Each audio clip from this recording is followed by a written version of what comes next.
Ok. Gostaria de começar então orando com vocês, que possamos aprender mais sobre a palavra de Deus nessa manhã. Tá dando para me ouvir, tranquilo? Tá baixo, né? Opa.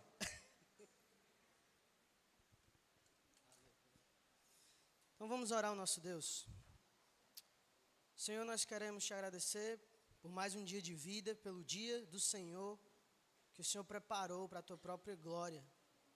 Te agradecemos por ter a igreja reunida no desejo, na expectativa de aprender mais sobre a tua palavra. Nos instrui, Pai, nessa manhã. Que o teu Santo Espírito venha nos direcionar, que possamos aprender sobre a tua palavra, viver a tua palavra, buscando glorificar o teu nome. Fala conosco, nos ajuda nessa manhã, é o que te pedimos. Em nome de Jesus, amém. Amém, meus irmãos. O último livro que a gente leu... os microfones estão disponíveis, beleza. O último livro que a gente viu foi Jeremias. E aí, para quem está pegando o barco andando, né, nós estamos observando aqui expectativas de lei, aliança, dispensação, enfim, testamentos. Estamos olhando os textos que falam sobre esses tópicos, até para a gente se preparar para o ano que vem, né, para o panorama do Novo Testamento. Então, a gente precisa ver o que é que acontece do Antigo para o Novo. Tem alguns debates importantes que a gente precisa pensar sobre eles, tá? O último livro, Jeremias, falou de um assunto importante. Quem lembra? Me ajuda.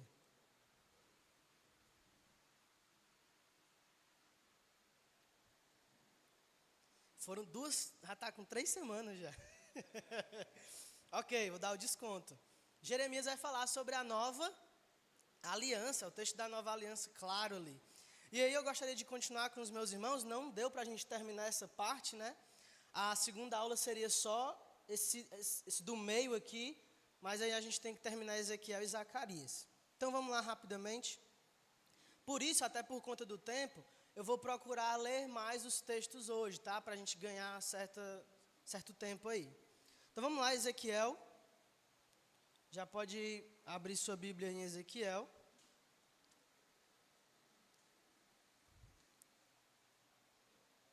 Primeiro, Ezequiel vai falar sobre uma restauração futura de Israel, que a gente sabe que tem tudo a ver com o nosso tópico aqui. Deus ainda tem planos para Israel, para o Israel étnico, né? Ezequiel capítulo 11 vai falar um pouco sobre isso.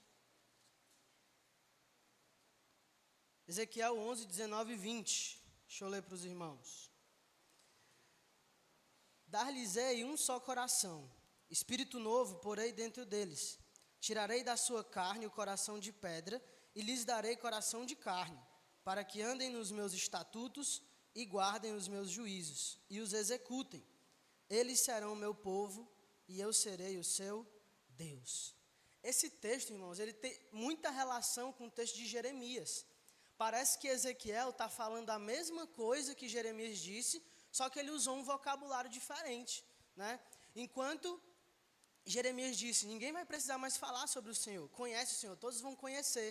Aqui Ezequiel diz, Deus vai tirar o coração de pedra, colocar um coração de carne, e eles serão o meu povo e eu serei o seu Deus. Parece a mesma coisa, só que dito de forma diferente. Aí você vai comigo agora lá para o capítulo 36.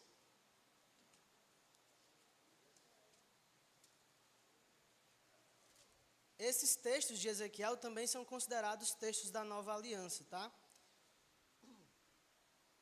Ezequiel 36, a partir do verso 22, diz assim: Dize, portanto, à casa de Israel, assim diz o Senhor Deus, não é por amor de vós que eu faço isto à casa de Israel, mas pelo meu santo nome que profanaste entre as nações para onde fostes. Vindicarei a santidade do meu grande nome, que foi profanado entre as nações, o qual profanaste no meio delas. As nações saberão que eu sou o Senhor, diz o Senhor Deus, quando eu vindicar minha santidade perante elas. Então Deus está dizendo, eu vou ser glorificado, santificado, apesar de vocês. Eu vou restaurar Israel não por amor de vocês, mas pelo amor do meu próprio nome. Olha só comigo o verso 26. Dar-vos-ei coração novo, e porei dentro de vós espírito novo.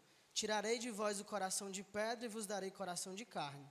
Porei dentro de vós o meu espírito, e farei que andeis nos meus estatutos, guardeis os meus juízos e os observeis. Habitareis na terra que eu dei a vossos pais. Vós sereis o meu povo e eu serei o vosso Deus. Olha essa relação aqui, quando ele diz, guardarei os meus estatutos, os meus mandamentos, muito ligado com o que Jeremias disse. Né? Jeremias disse, olha, assim diz o Senhor, eu vou colocar a minha lei no coração de vocês, né? Vou escrever no coração de vocês e vocês jamais vão pecar contra mim novamente. E Ezequiel acrescenta, eu vou dar o meu espírito para vocês. E os irmãos sabem que no Antigo Testamento, o espírito, basicamente, ele não fazia uma morada fixa. Ele ia, habitava na pessoa, fazia algo específico e depois é dito que muitas vezes saía. Inclusive, Davi clama isso, né? Não te aparta de mim o teu espírito. Só que no Novo Testamento a gente sabe que isso aqui se cumpre quando é dito, né? Eu porei dentro de vós o meu espírito. E agora temos o espírito em definitivo.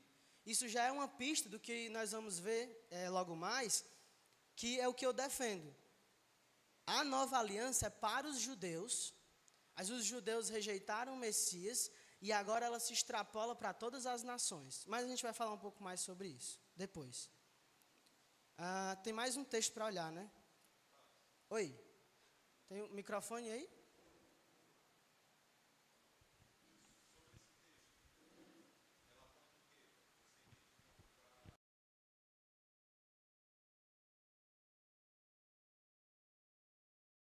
Aliança hoje. Ao povo judeu. E aí é exatamente a defesa que eu vou propor aqui, que é por causa da rejeição do Messias.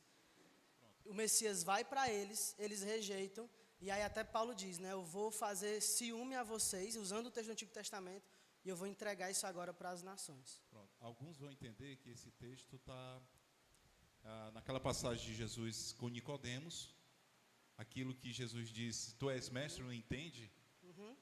Ele se referia a essa passagem sobre a regeneração.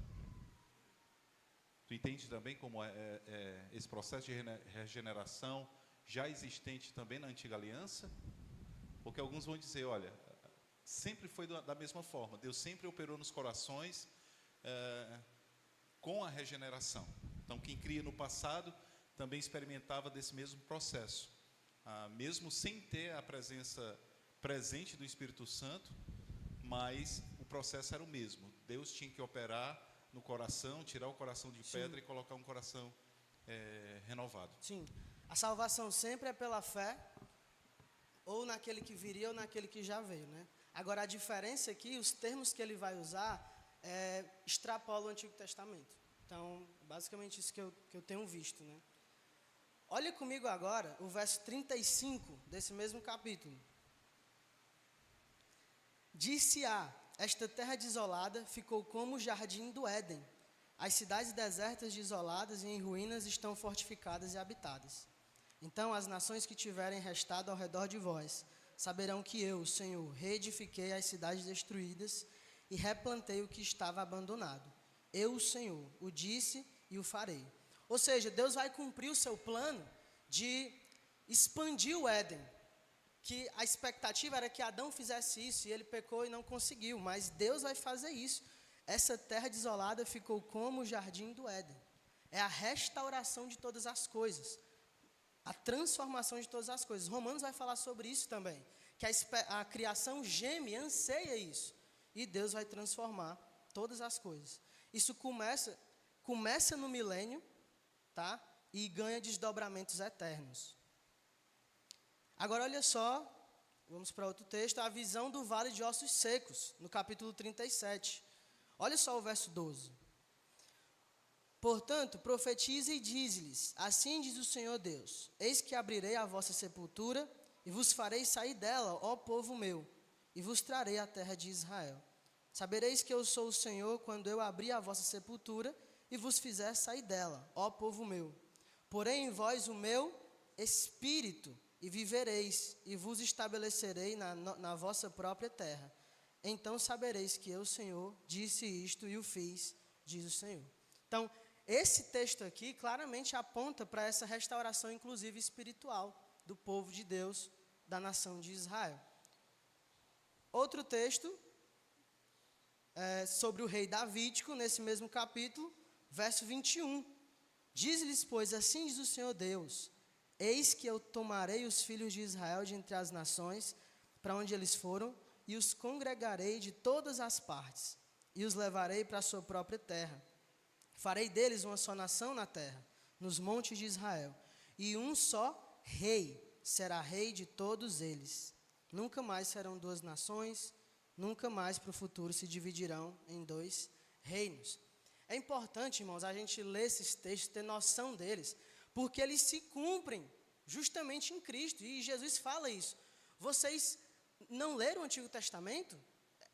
O Antigo Testamento aponta para mim, fala sobre mim, né? E Jesus acusa sua audiência, ele munge sua audiência de não terem prestado a devida atenção aos textos. É claro que eles sabiam os textos, mas eles estavam diante do cumprimento ali, não conseguiam aceitar ou perceber isso, né? Olha o 24, ó. O meu servo Davi reinará sobre eles. Todos eles terão um só pastor, andarão nos meus juízos, guardarão os meus estatutos e os observarão. Então, quando as pessoas falam, né, principalmente aquele texto lá os cegos vão em busca de cura, né, e eles dizem, Jesus, filho de Davi, tem compaixão de mim. Eles estavam reconhecendo, eu sei que o Senhor é o Messias. Eles precisavam reconhecer isso. Muitos reconheceram, mas outros não. Inclusive, é um bom lugar para a gente falar sobre isso, né? Os judeus, irmãos, nunca foram um povo homogêneo, sempre pensando igual, tudo. Nenhum povo é assim, tá? A gente costuma pensar, pelos textos que nós temos no Novo Testamento, que todo judeu era legalista. Isso não é verdade. É porque, basicamente, Jesus ataca os fariseus de sua época, alguns fariseus de sua época, e a gente pode pensar assim, todo mundo é legalista, mas não, a gente tem que entender o contexto, tá? Inclusive, muitos fariseus e escribas se converteram ao Senhor, na pregação de Paulo, na pregação do próprio Jesus, na pregação de Pedro. Então, a gente tem que entender que não existe essa homogeneidade que muitas vezes a gente pensa, né? E aí, o último texto, o último livro, digo melhor, Zacarias. Não vai ser necessário a gente ir para todos os textos, até porque ele foi exposto bem recente, os irmãos devem estar lembrando aí. Zacarias vai falar sobre o Senhor habitando no meio do seu povo. O próprio Deus habitará no meio do seu povo. Esse eu queria ir com os irmãos, Zacarias capítulo 6.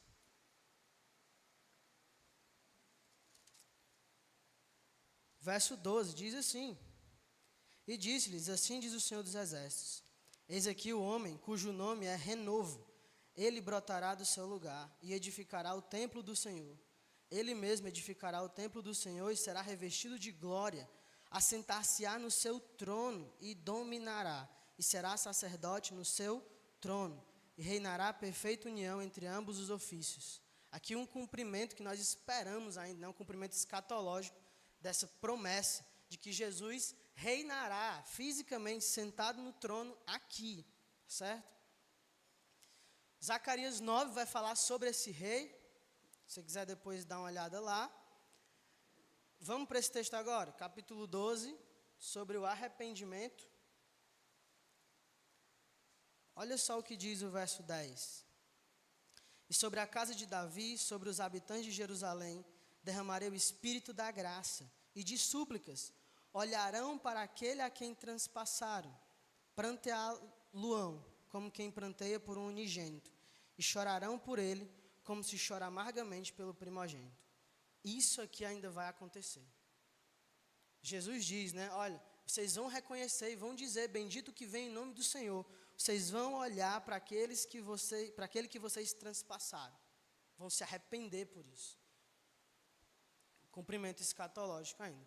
E Zacarias capítulo 14, você pode dar uma olhada depois no capítulo inteiro, você vai ver a expectativa do retorno do Messias, da vinda do Messias. O texto eu quero ler pelo menos o verso 4 com os irmãos, diz assim: naquele dia estarão seus pés sobre o monte das oliveiras. É um retorno físico para reinar, para tomar posse do seu trono, da linhagem de Davi.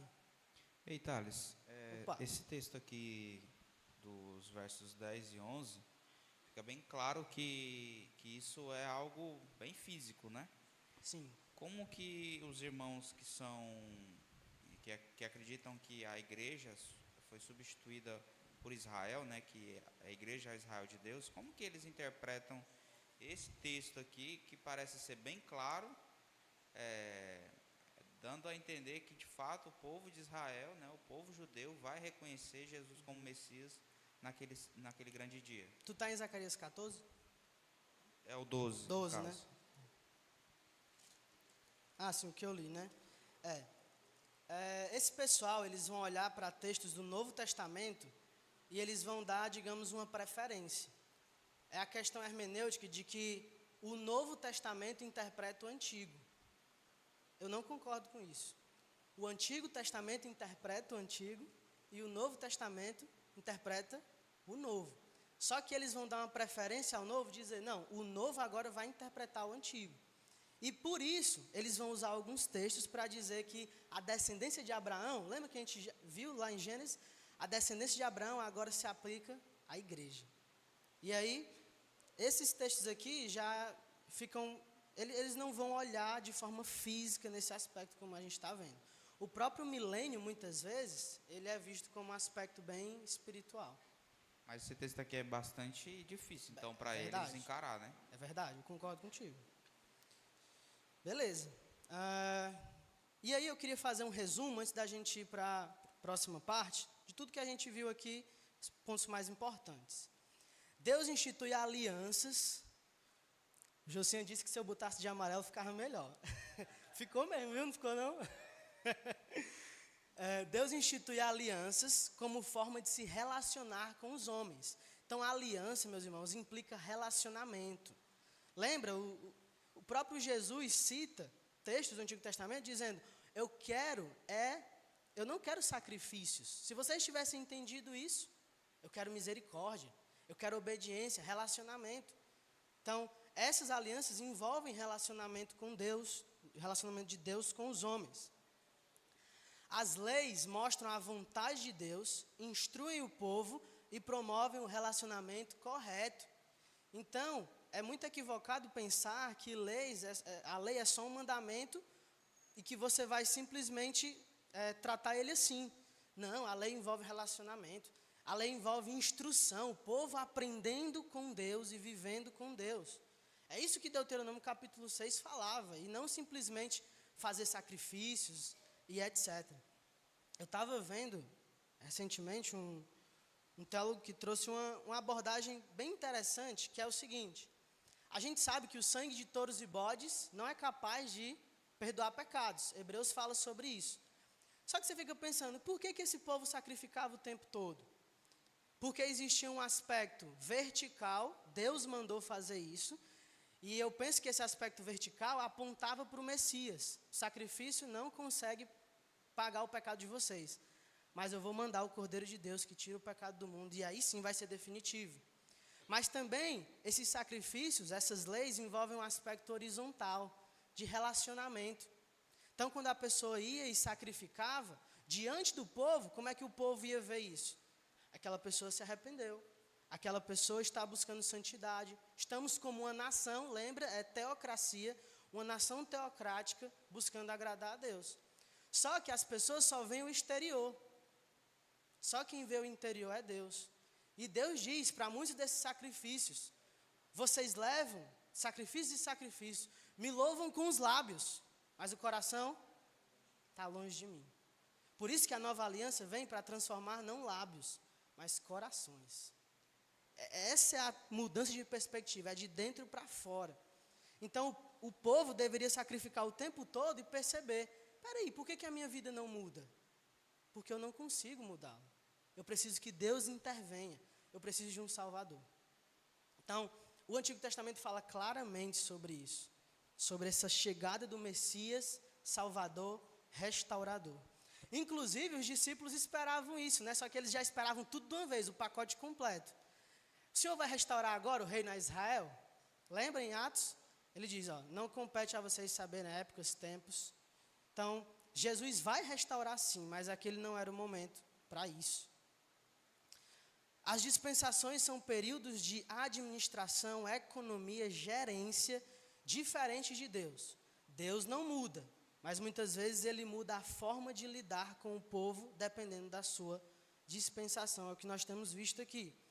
Os testamentos refletem as alianças. Antigo Testamento, Novo Testamento, tem essa linha aí, com aspectos de continuidade e descontinuidade. E aí, tanto teólogos quanto igrejas vão se dividir. Eu acho que do antigo para o novo há uma continuidade maior. Outros vão dizer, não, eu acho que do antigo para o novo há uma descontinuidade maior do que continuidade. E aí as pessoas vão se dividir em vários espectros aqui, mas não cabe a gente entrar nesses méritos aqui. As alianças são promessas de bênçãos físicas e espirituais. As alianças falavam do Messias, desde lá de Gênesis, o descendente. As alianças falam sobre a terra, nós acabamos de ler textos sobre preservação de terra, transformação, povo habitando na terra. As alianças falam sobre o reino, falam sobre a nova aliança. Acabou saindo um acento errado aí, né?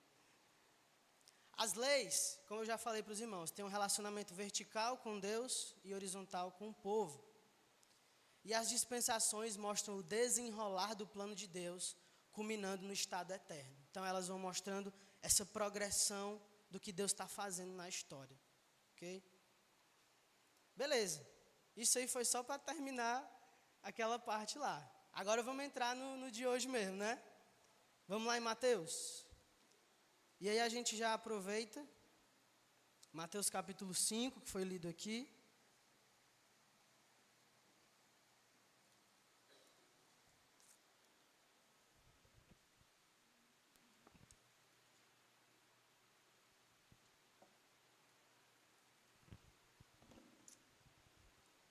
Mateus capítulo 5, Jesus vai deixar claro o que ele veio fazer e o que ele não veio fazer. Não penseis que vim revogar a lei ou os profetas. Não vim para revogar, vim para cumprir. Porque em verdade vos digo, até que o céu e a terra passem, nem o i ou tio jamais passará da lei, até que tudo se cumpra. Então, meus irmãos, a lei mosaica, ela deve permanecer até isso aqui, até que tudo se cumpra. Então, o que eu vou mostrar para os irmãos nessa manhã é a perspectiva de que nós não estamos mais debaixo da lei de Moisés. Nós estamos debaixo da lei de Cristo. Seria alguns vão chamar da lei da graça, seja o que for. Mas isso não significa que nós anulamos a lei, como Paulo diz em Romanos. Não, confirmamos a lei. Ela tem esse aspecto de mostrar como um espelho para a sociedade, de que eles precisam de um Salvador. A lei vai apontar para Cristo. Portanto, nós não anulamos ela. A grande questão é que nós não estamos mais debaixo dela.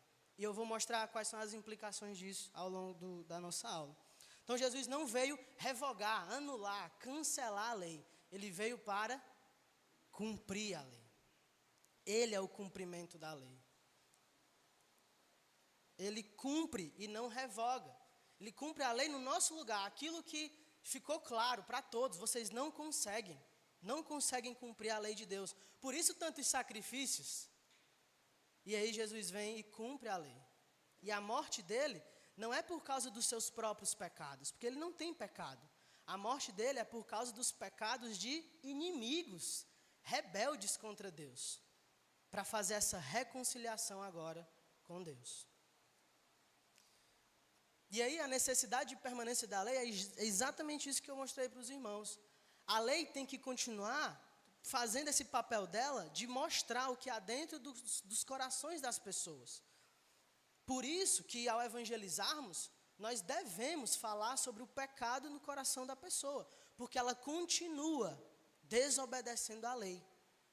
Né? Paulo vai deixar isso claro em Romanos também, ao dizer que se não uma lei escrita, como os judeus tinham, mas a própria lei do coração vai testificar contra eles naquele dia. Porque eles quebraram, são transgressores da lei. Então a lei precisa permanecer até que tudo se cumpra. Jesus vai falar sobre a lei e o reino aqui, na continuidade, né? Quem ensinar isso vai ser grande no reino, quem não ensinar vai ser pequeno. E eu gostaria de ler o verso 20 com os irmãos, dizendo assim, ó: porque eu vos digo que se a vossa justiça não exceder em muito a dos escribas e fariseus, jamais entrareis no reino dos céus. Ou seja, a nossa justiça, ela tem que passar da dos fariseus. Por quê? Porque nós estamos na lei de Cristo agora.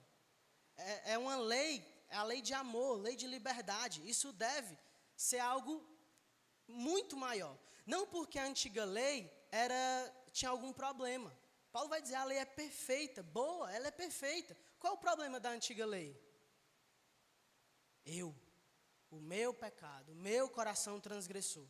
Por isso que grande parte da lei é o quê? Começa como? Não faça isso. Não faça aquilo. Por quê? A culpa é da lei? Claro que não, a culpa é do nosso coração. E aí, quando Jesus diz que a nossa justiça tem que exceder, é exatamente isso. Eu não vou mais ficar apenas no não faça isso, não faça aquilo, por causa do meu coração. Como agora eu tenho um coração transformado, a minha justiça deve exceder e muito a dos fariseus. Isso se aplica a muitas coisas na vida cristã, na nossa caminhada cristã, tá certo? É uma justiça que excede a dos escribas e fariseus. Ok. Até aqui tudo certo? Eu sei que é muita coisa, são muitas informações, meus irmãos, mas é importante a gente dar uma olhada nesses textos, tá? Qualquer coisa vocês podem perguntar. Microfone, tá perto? Errado? Pronto, boa pergunta. Pode ir. Eu perguntei se, quando falo da lei, se aponta só para o decálogo. Né? Pronto. A gente tem que olhar cada texto com seu contexto.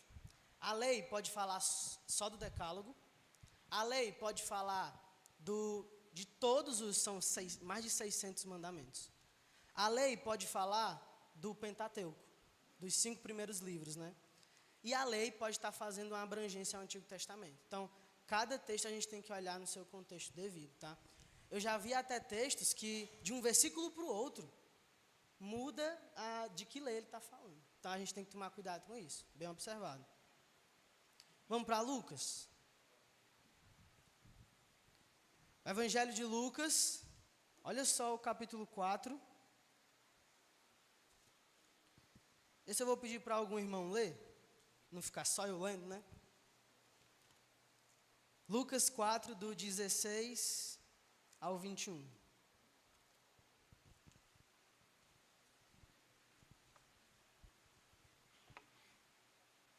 Indo para Nazaré, onde foram criados, entrou num sábado na sinagoga, sendo seu costume, e levantou-se para ler.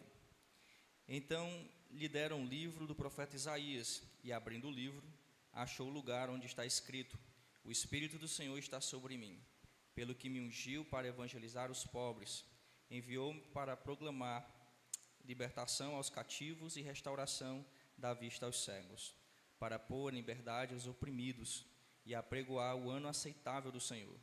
Tendo fechado o livro, devolveu para o assistente e sentou-se, e todos na sinagoga tinham os olhos fitos nele.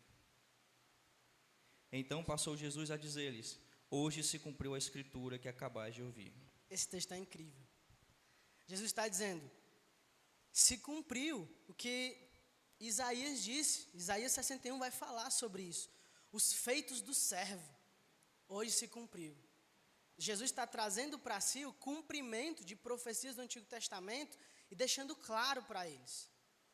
Por isso que muitas vezes eles queriam pegar em pedras para atacar Jesus. Por quê? Porque para eles Jesus estava blasfemando, era uma blasfêmia contra Deus. Mas Jesus estava mostrando apenas a verdade. Eu sou o cumprimento dessas profecias. Imagina, né? Eu sei que alguns irmãos não concordam, mas eu tenho uma série, né, o The Chosen, E tem um episódio exatamente sobre isso. É fantástico, né? A gente consegue entrar um pouquinho no contexto, né? Visualmente, ver como Jesus estava sendo muito ousado ali. É muita ousadia você falar que está cumprindo o texto de Isaías. Exatamente.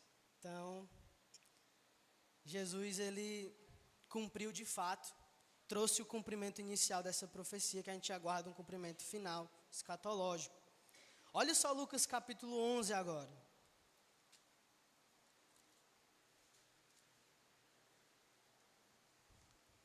Aqui o contexto é, Jesus expulsa um demônio e ele é acusado. Você expulsa demônios pelo poder de Belzebu, o maioral dos demônios. E o argumento de Jesus é, se o demônio expulsa o demônio, o reino está dividido. E se eu expulso pelo poder de Belzebu, os filhos de vocês expulsam pelo poder de quem? Porque os discípulos, que faziam parte do contexto judaico, também estavam expulsando demônios. Agora o texto final é esse aqui, verso 20. Se, porém, eu expulso os demônios pelo dedo de Deus, certamente é chegado o reino de Deus sobre vós. Forte, né? No começo, qual é a pregação de João Batista? Se arrependam, né? O reino está próximo, o reino está chegando, está chegando. Jesus prega assim também. Só que aqui ele está dizendo o quê? Se eu expulso demônios pelo dedo de Deus, o reino é chegado sobre vós. Ou seja, está aqui, está para vocês verem. E a prova é que esse reino superior está tirando as trevas. A luz está tirando as trevas e expulsando demônios. Jesus está sendo claro aqui. Eu estou iniciando uma nova era, o reino chegou sobre vós. Jesus está expondo aí o Antigo Testamento, e ele fala sobre esse texto, mas também a gente pode ir lá no final de Lucas 24.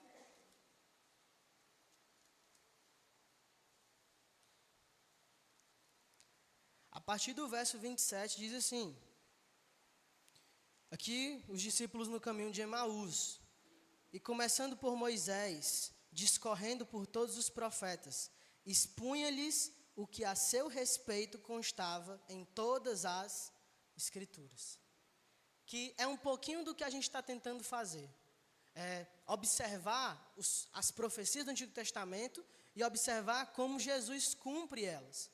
É incrível, meus irmãos, ele está dizendo, eu sou o cumprimento disso. O Antigo Testamento falava a meu respeito, fala a meu respeito, e eu estou cumprindo. É claro que a gente tem que tomar um cuidado para não correr para o outro extremo. Tem um extremo que os fariseus e muitos escribas fizeram de ignorar isso. O outro extremo é tentar ver Jesus em cada texto, em cada detalhe. Também não é assim. A gente tem que analisar o texto segundo o seu contexto, com interpretação histórica, gramatical, literal. Então a gente tem que tomar esse cuidado aí, tá? E olha só o 44. A seguir, Jesus lhes disse, são estas as palavras que eu vos falei, estando ainda convosco. Importava se cumprisse tudo o que de mim está escrito na lei de Moisés, nos profetas e nos salmos. Aqui ele está resumindo o Antigo Testamento em 3 partes, né? Então lhes abriu o entendimento para compreenderem as Escrituras. E lhes disse, assim está escrito que o Cristo havia de padecer e ressuscitar dentre os mortos no 3º dia, e que em seu nome se pregasse arrependimento para remissão de pecados a todas as nações, começando de Jerusalém. O arrependimento e perdão de pecados não é só para Israel. É para quem? Para todas as nações. Mas tem que começar de Jerusalém. Atos também vai falar sobre isso. Tem que começar de Jerusalém. O Messias tem que ser judeu, tem que começar de lá, porque Deus prometeu a eles. Se vocês derem uma olhada no ministério terreno de Jesus, ele não vai, eu diria assim, ele não vai intencionalmente aos gentios, ele vai aos judeus. Mas quando os gentios pedem uma cura, lembra lá da mulher que estava com a filha, se eu não lembro agora, se eu não me engano, era endemoniada ou doente. E aí ela era cirofenícia. E ela pede, Senhor, cura a minha filha. E Jesus diz o quê? Não é bom tirar a comida da mesa, para quê? Dar aos cachorrinhos. E a mulher reconhece o lugar dela. Tudo bem, mas os cachorrinhos comem das migalhas. Jesus viu a fé dela e curou. curou a filha, né? Então, Jesus, ele não nega isso, mas o ponto dele é, eu vim para a casa de Israel, eu vim para as ovelhas da nação de Israel. Mas eles o rejeitaram. E se cumpriu exatamente o que tinha que acontecer. Lembra Paulo também? Sempre que se vai pregar numa cidade nova, né? Eles iam primeiro onde? Nas sinagogas, para falar aos judeus. Aí os judeus rejeitavam e Deus usava isso como uma espécie de trampolim para o evangelho ser anunciado a todas as nações. Então, era necessário que o evangelho fosse anunciado primeiro para eles, para os judeus. Exatamente. Paulo em Romanos, né, primeiro do judeu e depois do grego, né? Tem essa questão aí.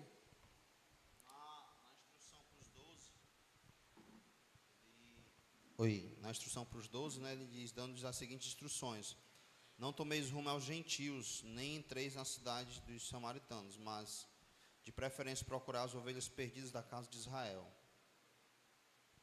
Exatamente. João, vamos lá, bora. Esses aqui estão sendo mais rápidos, porque Romanos vai nos pegar um bom tempo, tá bom? Então, estou tentando ir logo nos mais rápidos aqui. Evangelho de João, João capítulo 5.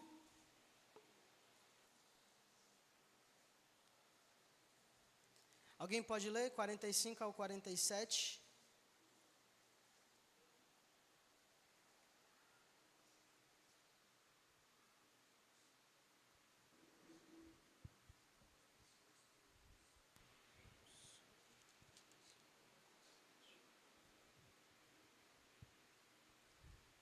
Não penseis que eu vos acusarei perante o Pai. Quem vos acusa é Moisés, em quem tendes firmado a vossa confiança. Porque se de fato cresceis em Moisés, também creríeis em mim, porquanto ele escreveu a meu respeito. 47.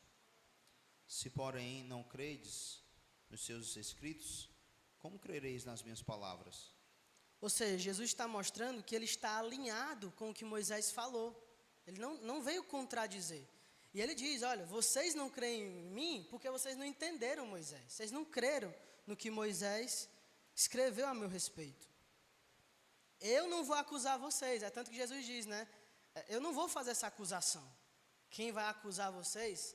A lei de Moisés. Então, isso aqui já fica muito claro como alguns judeus perverteram isso, né? E se encaminharam para o legalismo, mas não todos. Aí vamos ver alguns textos aqui sobre, eu coloquei a lei de Cristo, né? João, capítulo 12.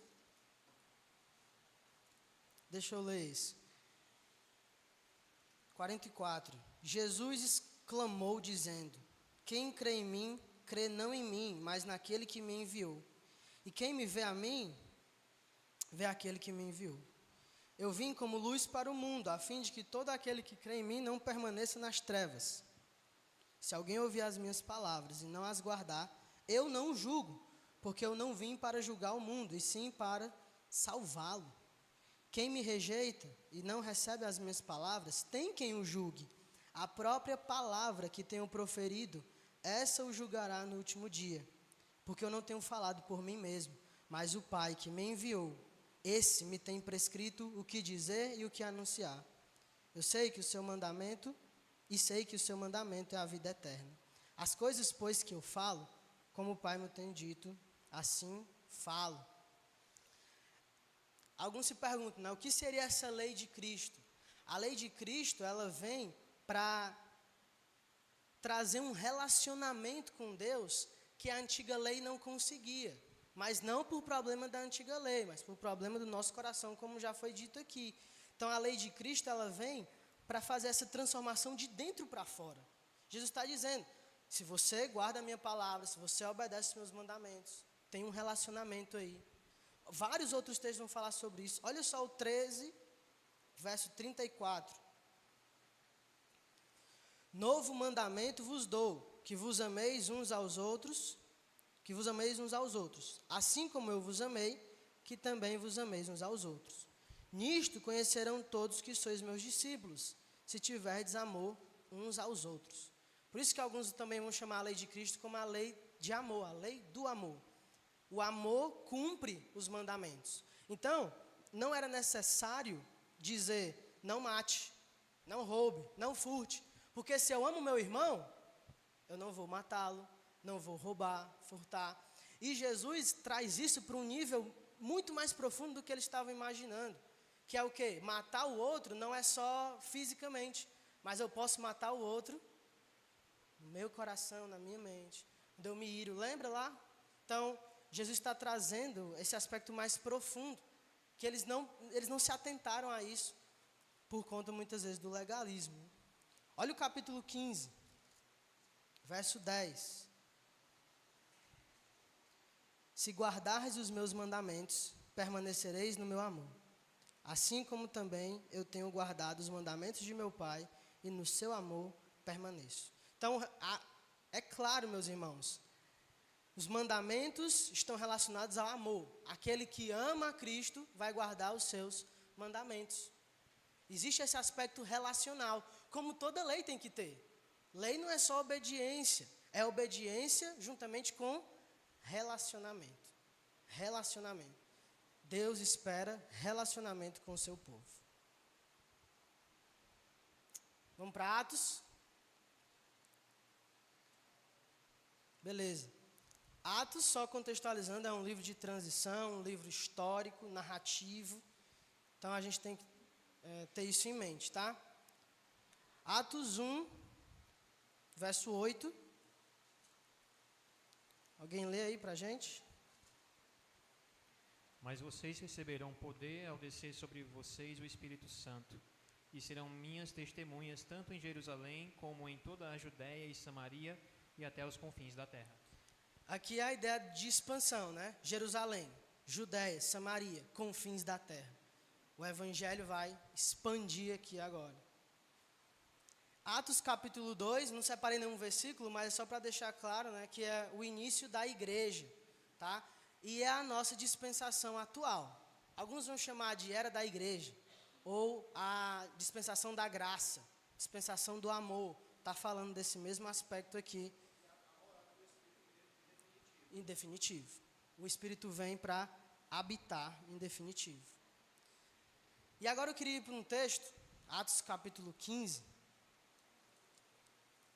que é conhecido como o primeiro concílio da igreja, né, em que era necessário resolver uma questão doutrinária, digamos assim.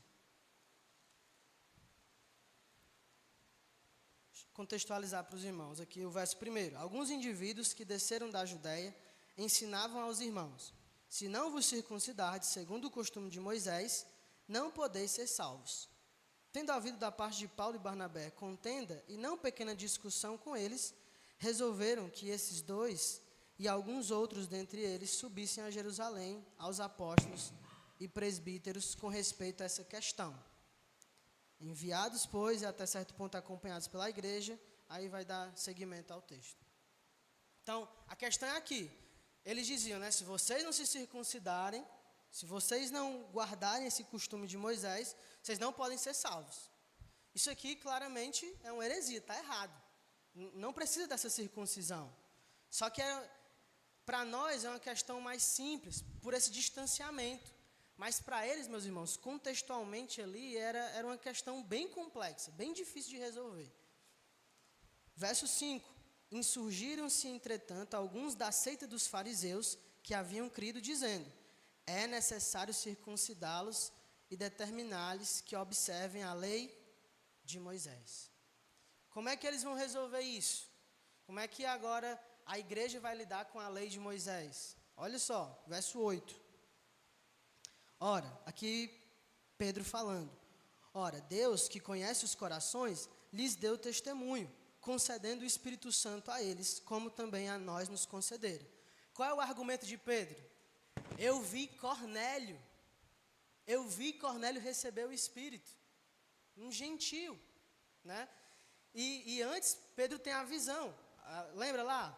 O lençol, com os animais impuros, o que é que... Pedro, mata e come, o que é que Pedro diz? De forma alguma. Nunca eu comi nada disso, nada impuro, né? E aí o texto é: aquilo que Deus chama de puro, não considere você impuro. Só que não estava falando apenas de comida. Tem um aspecto ali, mas extrapola. E depois o evento com Cornélio é a prova disso. Pedro reconhece, ele cai em si. Eu não posso ir na contramão do que Deus está fazendo. Deus está expandindo a salvação e o evangelho para os gentios. Só que isso, meus irmãos, não era novidade, viu? Lembra algum texto do Antigo Testamento que falava sobre isso já? A salvação chegando aos gentios? Isaías. Deus levanta o seu servo para ser o quê? Luz para os gentios, luz para as nações. Só que Israel tem essa dificuldade de perceber isso. E não cumpre o seu papel de pregar o evangelho, né? De pregar o evangelho não, de ser nação santa. Êxodo capítulo 19. Se vocês forem a minha nação santa, sacerdócio real, vocês vão me representar em toda a terra. Só que Israel falha nesse propósito. A gente olhou esses textos na aula passada. Mas eles Faziam. Só que o ponto é o quê? O nome de Deus estava sendo desonrado entre as nações por causa do Israel como um todo, né? O Israel étnico no geral. E a expectativa de Deus era que fosse o contrário, que eles fossem uma bênção, para as outras nações olharem para Israel e glorificarem o Deus de Israel. Mas, enfim. Oi. O microfone. Outra questão, apesar de Cristo ter lhe aberto entendimentos dos discípulos para compreenderem as Escrituras, a gente percebe que nesse ponto da lei há uma dificuldade da parte deles, né? Talvez o que Cristo abriu foi o entendimento para que ele compreendesse as profecias relacionadas ao Cristo, e não nesses aspectos, vamos dizer, menores. Não é nem menor, mas tão importante, que Pedro, ele reluta nesse entendimento. Inclusive na visão lá do lençol, ele reluta, né, bastante contra Deus, mas apenas quando ele vê a descida do Espírito Santo é que ele compreende, e ali apresenta a defesa no concílio. Mas talvez algo deveria estar bem estabelecido entre os apóstolos, mas não estava, né? Só depois do concílio é que foi entendido bem sobre o tema. Lembra que Jesus não falou tudo, né? O próprio Jesus diz: muitas outras coisas eu tinha para falar, só que Jesus é seletivo. Então, algumas outras coisas ficam para os apóstolos passarem como ensinamentos, né? Olha aqui a continuação, né? Verso 9.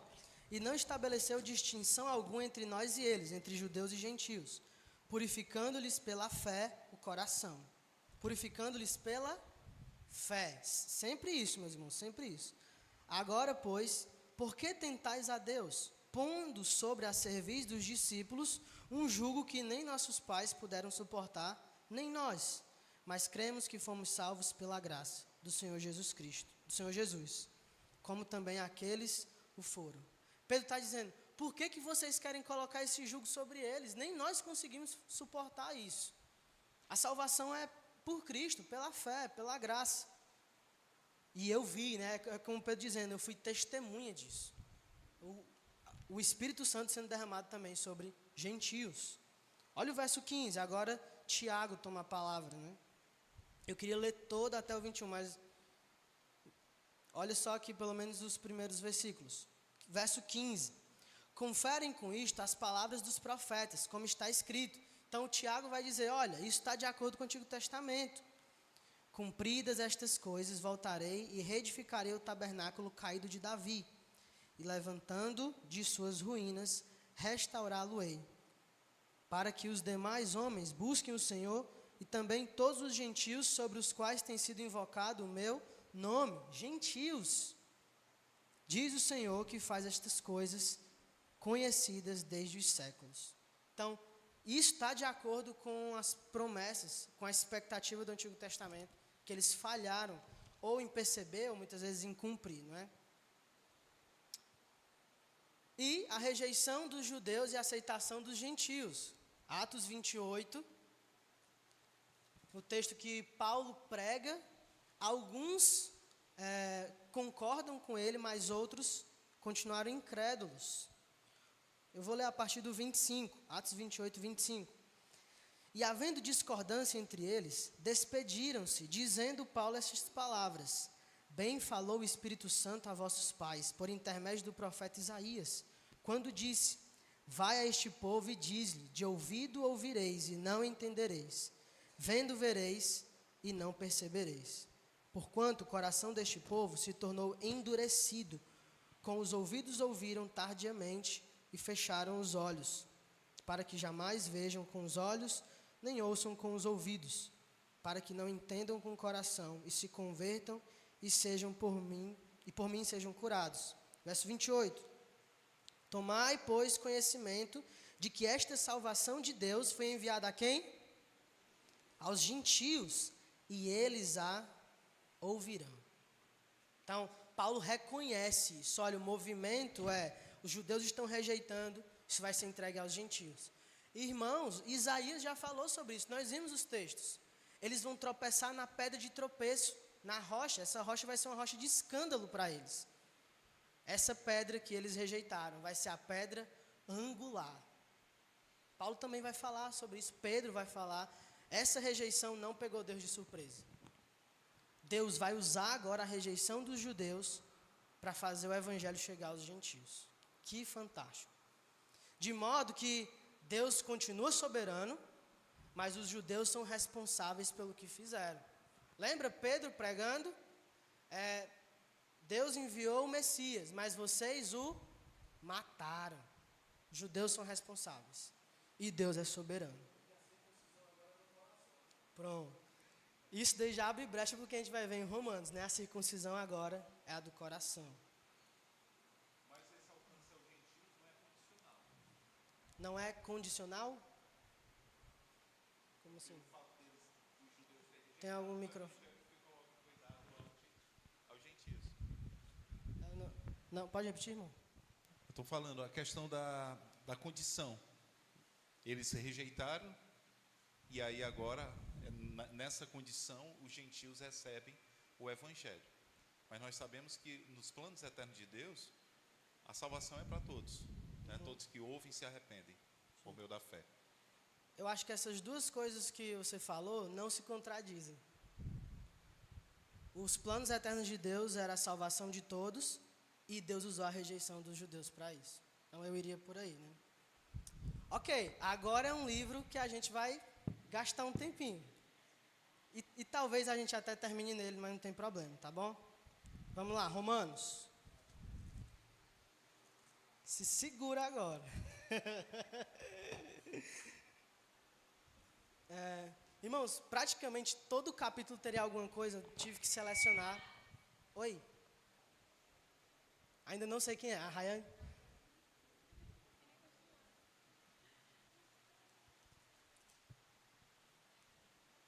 Eu tenho só uma pergunta, porque assim, eu tenho um amigo que é aliancista, ele fala muito que a gente, né, é muito do plano B.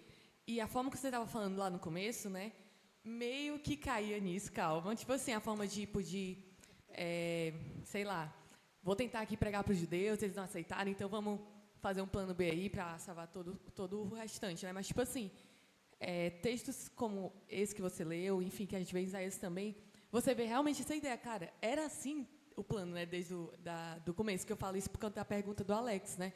Porque, tipo assim, para a gente ter esse cuidado para não cair nisso, né? Tipo assim, como a gente entende direito.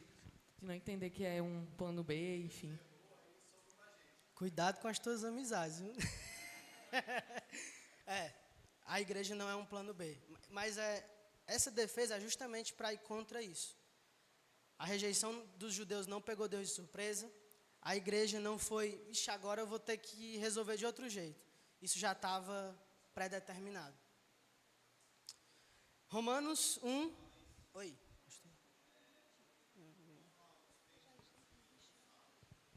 Deixar claro alguns termos, né? Seria um legalismo. Ah, tá bom. Ela falou aliancista, né? Tem um amigo aliancista. Então, o negócio é esse, né? Certo. Ok. Legalismo seria você acreditar que a salvação vem por meio da lei e eu preciso seguir aquilo ali para ser salvo. Certo? ser circuncidado para ser salvo, ok? E o aliancismo que ela falou, a gente até viu, está com tempo, né? Tem essa divergência entre dispensacionalismo e aliancismo. Eles vão dizer basicamente o quê? Que a igreja substitui Israel. Hoje, né, Deus cumpre agora essas promessas na igreja. Promessas que ele cumpriu para quem? Que ele prometeu para quem? Para Israel. Se cumpre na igreja. E aí até que eu estava conversando com o Paião, né? De forma espiritual agora. Certo? Ok, meus irmãos? Beleza. E o dispensacionalismo vai dizer que não, a igreja não substitui Israel. Deus ainda tem coisas a tratar e ele ainda vai restaurar Israel etnicamente, tá? Agora sim, a igreja não é um plano B. Deus, no reino, eu lembro até que eu trouxe aqui para os irmãos, né? A figura do reino engloba quem? O povo de Israel, a igreja, quem mais? O rei, o Messias. Essa nova lei, né, a lei de Cristo, a lei do amor, envolve uma terra restaurada, mas enfim. Então, o dispensacionalista acredita que a igreja não substitui Israel, ok? Parentes, né? Isso. E alguns usam esse termo, não sei se os irmãos percebem, né? Que a gente pensa que é o parênteses, como que eu estou falando algo que eu vou já chegar onde eu queria, o parênteses é só algo para eu abrir e fechar, né? Só que muitos entendem o parênteses como, sabe quando você erra a escrita? Você tem que fazer o parênteses e passar o traço? Alguns vão ter essa perspectiva, mas isso não é verdade, tá bom? Romanos 1:16, pois não me envergonho do evangelho, porque é o poder de Deus para a salvação de todo aquele que crê. Primeiro de quem? Do judeu e também do grego, visto que a justiça de Deus se revela no evangelho de fé em fé, como está escrito, o justo viverá por fé. Desde o Antigo Testamento era assim. Então, a gente vê aqui a prioridade do judeu. E Paulo diz, né? Qual é a vantagem do judeu? E ele, muitas. A eles foram entregues a aliança, as leis, os oráculos de Deus, enfim. Agora, Romanos capítulo 2, verso 12. Assim, pois, todos os que pecaram sem lei, também sem lei perecerão. E todos os que com lei pecaram, mediante lei, serão julgados. O texto continua e tem esse aspecto de que a lei ela vem só depois. E as pessoas que pecaram antes de Deus entregar a lei de Moisés, né? Então esse texto fala sobre isso, mas ele fala também sobre aquelas pessoas que não tiveram acesso à lei escrita. Os gentios, né? Os pagãos de uma forma geral. E qual é a resposta de Deus? Olha o verso 24, 23. Não. Verso 15. Estes mostram a norma da lei gravada no seu coração. Está falando dos gentios. Testemunhando-lhes também a consciência e os seus pensamentos, mutuamente acusando-se ou defendendo-se.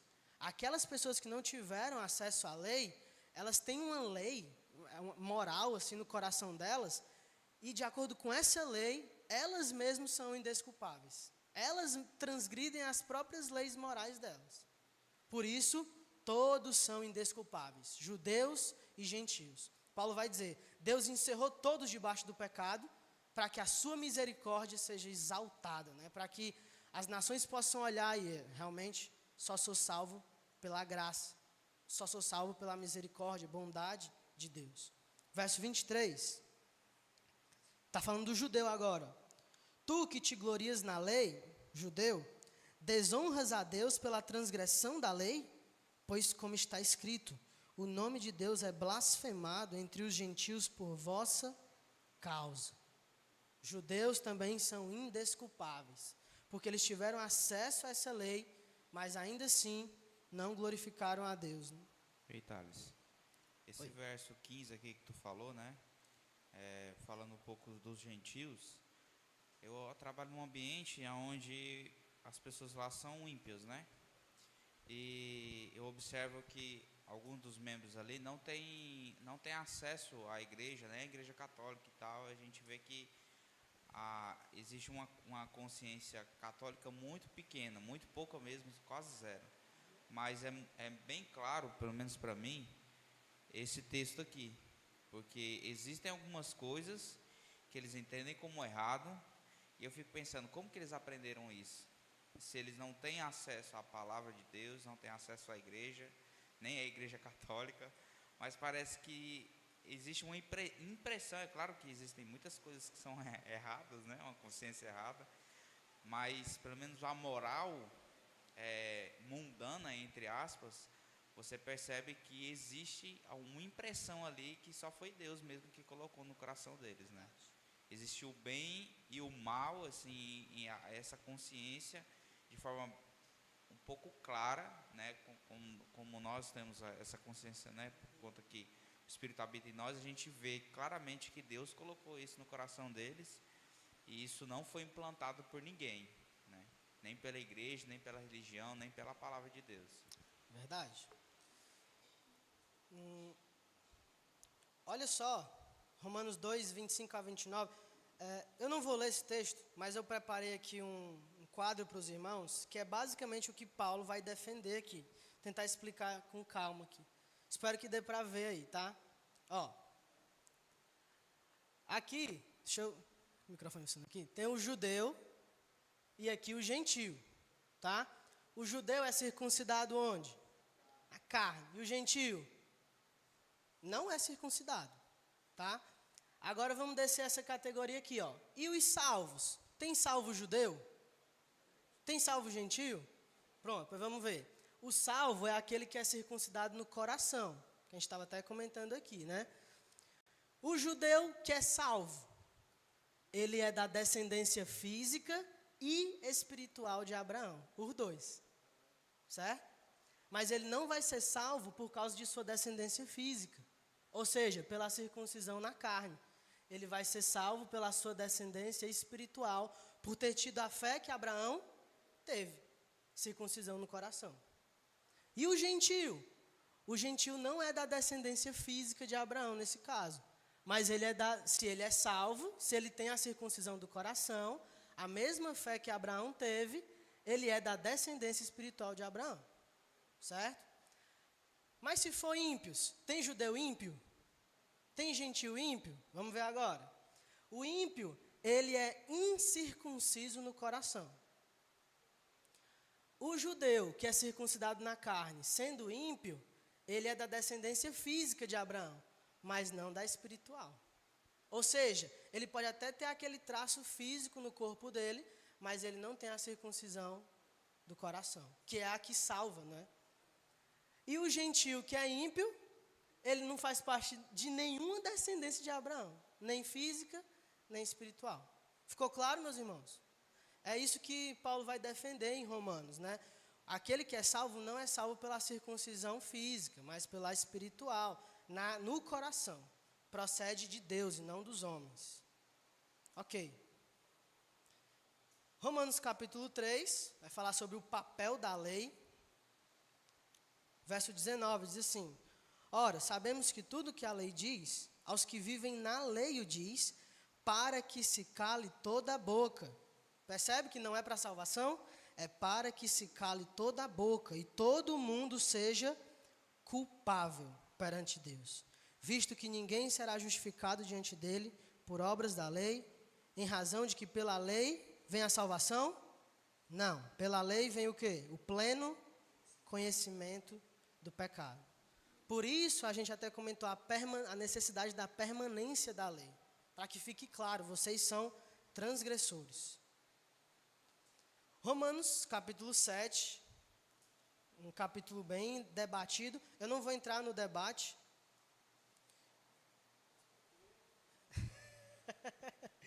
Só para os irmãos saberem, né, existe um debate, o que seria esse eu? Quando Paulo diz, né, eu tenho prazer na lei de Deus, mas aí eu encontro no meu corpo a lei que faz guerra e por aí vai. Existe esse debate, mas eu quero olhar com os irmãos o versículo 1 e o versículo 4. Primeiro, porventura ignorais, irmãos, pois falo aos que conhecem a lei. Está falando para judeus aqui, ó.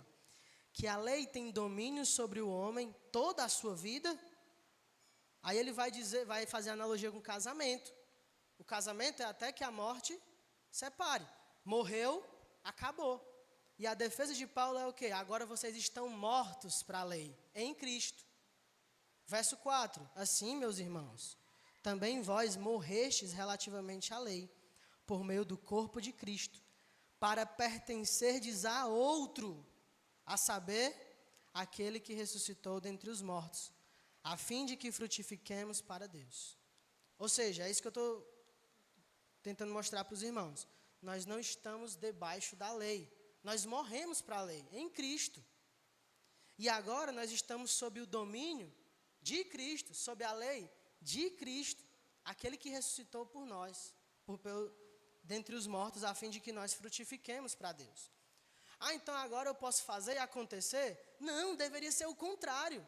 Agora você deve gastar toda a sua vida para glorificar a Deus, porque você está sob esse Senhor amoroso, que lhe salvou e lhe transformou. Se as suas obras não mostram isso, questione sua fé. Se o seu estilo de vida não mostra que você é servo de Cristo, provavelmente você continua sendo servo, escravo do pecado. E a lei está lá para mostrar para você isso. Você continua servo do pecado. Tá certo? Então, Paulo vai mostrar essa mudança aqui de esferas. Nós estamos agora sob o domínio de Cristo. Isso significa mais amor, mais obediência, e não menos. Tem mais um slide para Romanos. Romanos capítulo 9. E aí a gente encerra por Romanos mesmo, tá? Verso 22 diz o seguinte: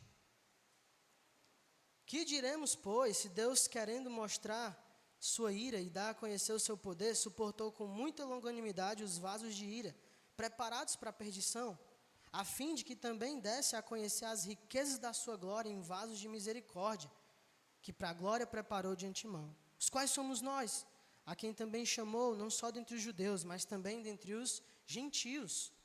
Paulo está dizendo, olha, a salvação é para judeus e gentios, e Deus está mostrando a riqueza da sua glória nisso. Ele encerra todos sob o pecado, e ele decide salvar alguns. Isso é graça, meus irmãos, isso é a bondade de Deus. Sua graça, seu amor. Romanos 10, 4. Esse aqui já daria uma aula todinha. Porque existe um debate. Romanos 10, 4 diz assim: porque o fim da lei é Cristo, para a justiça de todo aquele que crê. A pergunta é, o que seria esse fim? Alguns vão dizer, será que é um fim de cumprimento? Ou será que é um fim de término? O que eu estou buscando mostrar para os irmãos é que é um fim de cumprimento. Jesus não dá cabo da lei, ele não termina a lei, não encerra. Ele a cumpre. E também tem esse aspecto de que a lei aponta para Cristo. Ele é o cumprimento físico de obedecer os mandamentos, mas ele é o cumprimento daquilo que a lei estava apontando. A lei aponta para alguém superior a nós. Basicamente seria isso, e não que a lei acabou. Não vamos para esses textos aí, mas ele vai falar sobre a restauração de Israel. Israel físico. E Paulo diz, né? Eles são os ramos originais, e foram arrancados, né, dessa árvore, mas Deus é poderoso para enxertá-los de volta. Tá? E serve de alerta para nós. O que é que Paulo diz, né? Cuidado, você que pensa que vai se orgulhar, porque Deus pode fazer o quê? Enfim, então a gente tem que tomar cuidado com isso, com orgulho. Isso não significa perda de salvação, mas significa sempre uma atenção, um cuidado. A gente tem que temer e não ser orgulhoso e soberbo. Romanos 13, 10, vamos para isso.